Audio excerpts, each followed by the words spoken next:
Good to have you here. Thank you much. Okay. So I think we will start as soon as the operator. Yeah, I've never. I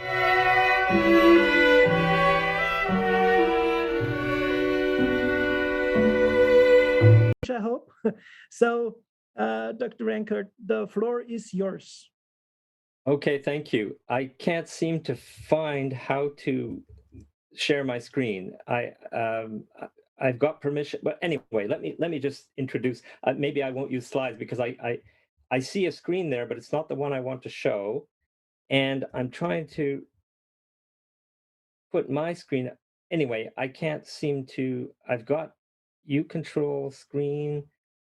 Well, I'm really sorry about that, but I cannot get my usual menu to put up my PowerPoint, and I just can't get my computer to.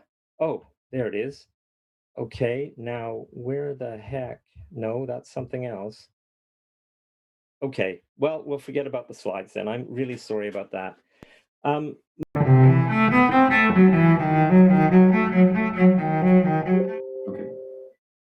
Well, it's a great pleasure and an honor to welcome Professor Stefan Homborg of the University of Hanover.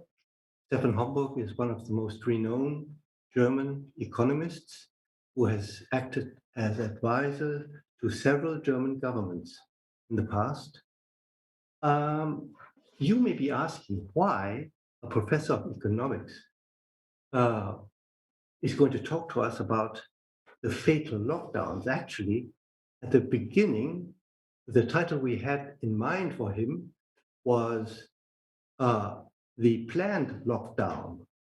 But then he said he wanted the name to be changed. Now, maybe, Stefan, to start off with, how did you, as a professor of economics,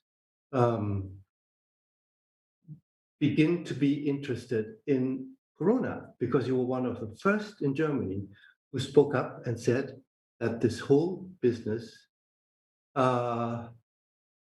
seemed to be wrong. Yes. Yes, we are always talking about numbers in connection with COVID. We are talking about daily cases and daily deaths and cumulative death and so on. So it's mathematics and statistics, not medicine. And mathematics and statistics is my field. And so I became interested. Then one day our government, it was in April last year, showed a famous graph. We could also show here on TV a graph that illustrates the so-called R number. This R number is a number that tells you how fast the epidemic spreads. If it's, don't you get it? Yeah, I'm trying. Then I could stop. We should get this slide number 1, please. Otherwise it's, no, this is a completely different slide. Oh. No, this is totally wrong. Yeah, this is the next presentation. We gave you 2 slides. They are called Homborg 1 and Homborg 2. And I beg you to show us Homborg 1. Mm-hmm. Otherwise, I cannot proceed because this is a mathematical issue. Mm-hmm. No, this is not the correct presentation. We need Stefan Homborg's presentation with 2 slides.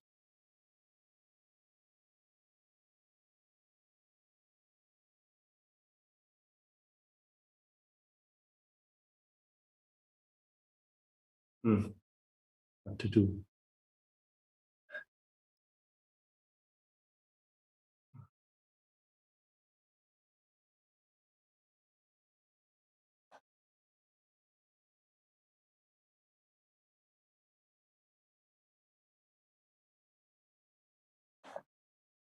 Why did you touch the screen? Because I have to. It suffers. The repertoire stretches from homemade masks over medical. Can I interrupt you? Yes, of course. Can I interrupt you?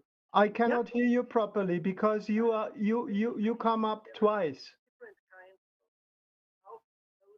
I didn't hear you properly.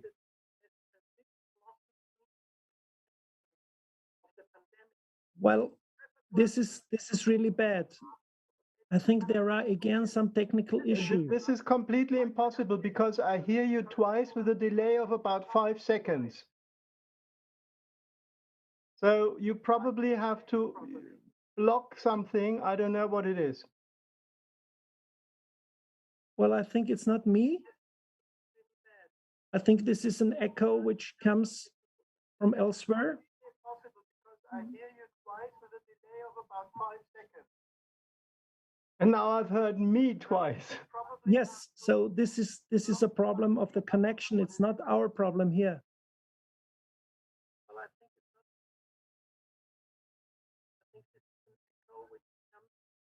I would ask the technicians to cut this down.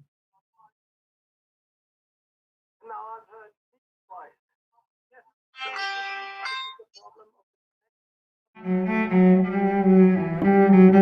Air in children.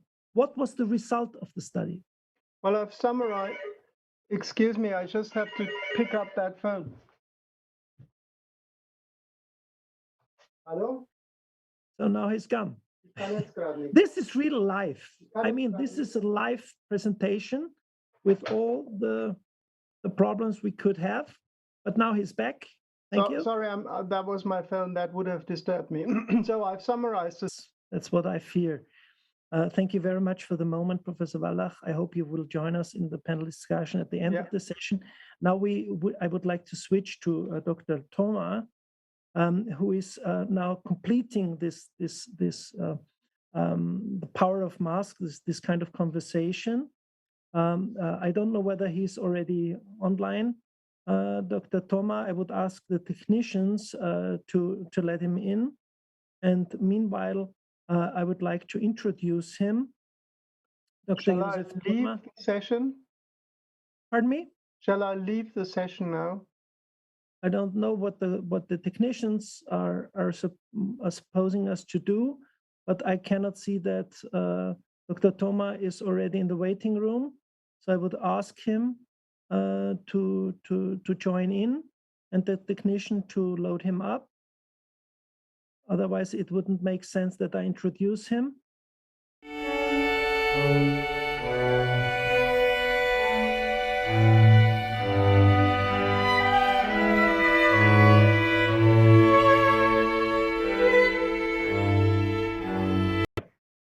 So mine works. The control, if you look at that, that's, I'm going to get.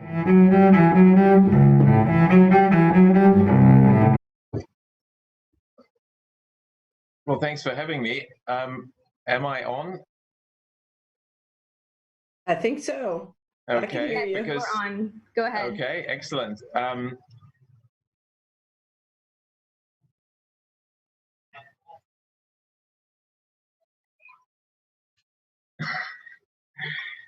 Well, I can hear Taylor twice and myself once with a lag, so it is kind of hard to know who to respond to. Everyone has several appearances with a lag here on my screen.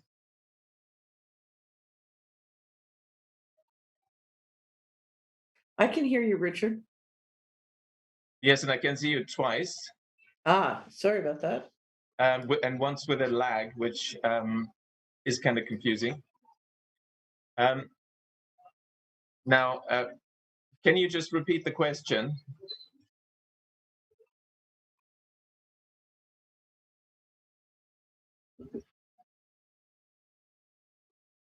Taylor, can you repeat the question? Yes. Yes, absolutely. So I was saying, Professor Werner, that for more than 5 years, you have been warning that central banks are waging war against cash and against banks as they prepare to launch their own digital currencies. So how do the regulations to control the spread of COVID-19 advance the central bank's efforts to create their own digital currency?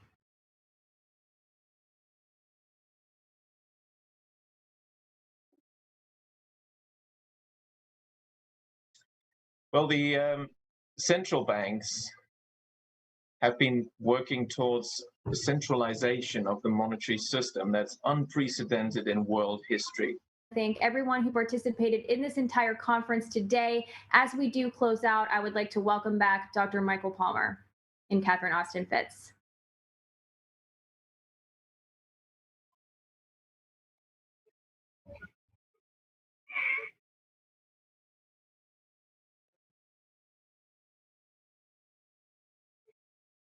Dr. Palmer, as we conclude today, are there any final thoughts or messages that you want to share with the viewers right now, and also provide them with some understanding as to what is to take place tomorrow? Because this is just the first day of the conference. It will continue tomorrow, and we will get into discussions regarding vaccines, the media, and psychology.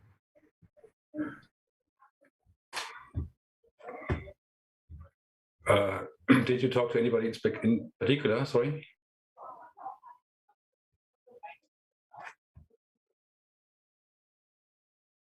Michael, you're on. You're live. Okay, good.